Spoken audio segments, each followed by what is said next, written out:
போன சாட்டர்டே பார்த்தீங்க அப்படின்னா, நம்ம காய்கறி போடுற தோட்டத்துக்கு வந்து போய் என்ன காயெல்லாம் இருக்குன்னு பார்த்துட்டு பறிச்சுட்டு வர போயிருந்தேங்க.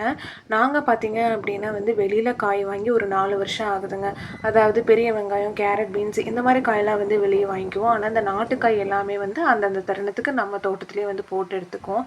இப்போ பார்த்தீங்கன்னா, நம்ம தோட்டத்தில வந்து கத்திரிக்காய், வெண்டைக்காய், பீர்க்கங்காய், பாவக்காய் இதெல்லாம் தாங்க காய்ச்சிட்டு இருக்குது.